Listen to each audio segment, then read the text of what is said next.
নগরের শিক্ষা মিশনের উদ্যোগে শিক্ষা ভবনে হলো জেলা স্তরের কলা উৎসব। নবম থেকে দ্বাদশ শ্রেণী পর্যন্ত পড়ুয়ারা এই প্রতিযোগিতায় অংশগ্রহণ করছে।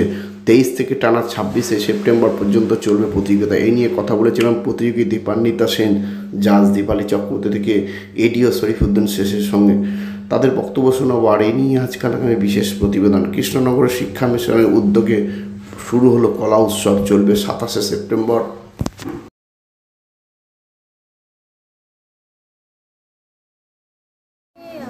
এখানে কলা উৎসবে ডিস্ট্রিক্ট লেভেলের কম্পিটিশন চলছে বিভিন্ন গানের ক্যাটাগরি নিয়ে।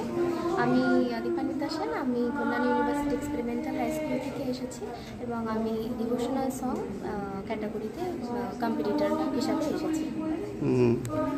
প্রোগ্রাম তো করলাম, জাজেসরাও ভালোই বলেছে, এবার দেখা যাক কীরকম কী হয়। এর আগে কখনো নাম দিয়েছে? হ্যাঁ, এর আগের বছর এসেছিলাম, সেইবার ফোকে নাম দিয়েছিলাম এবং থার্ড হয়েছিলাম। উন্নতি তো অবশ্যই হয়েছে একটা বছর মাঝখানে। তো সামনে আমার এইচএসও, একটুখানি মানে করেছি, তবুও যতটা চেষ্টা করেছি।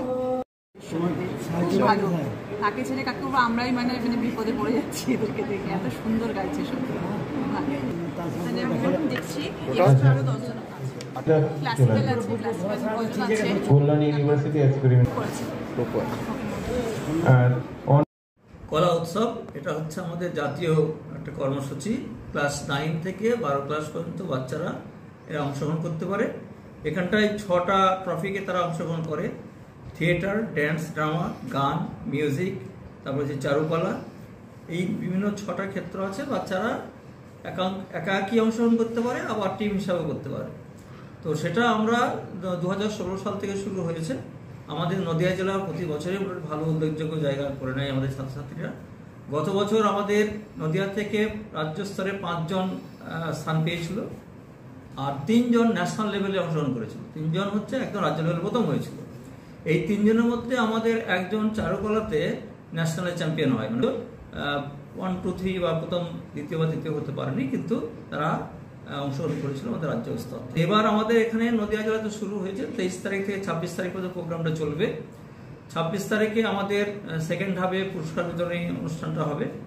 আমাদের মাননীয় বিভিন্ন আধিকারিকবৃন্দ সেখানে প্রেজেন্ট থাকবেন। আমরা চাইব যে আমাদের এবারও নদিয়া জেলা থেকে আমাদের ছাত্রছাত্রীরা খুব উল্লেখযোগ্য ভূমিকা রাখবে এবং জাতীয় স্তর থেকে পুরস্কার সংগ্রহ করতে পারবে, এই আশা রাখছি।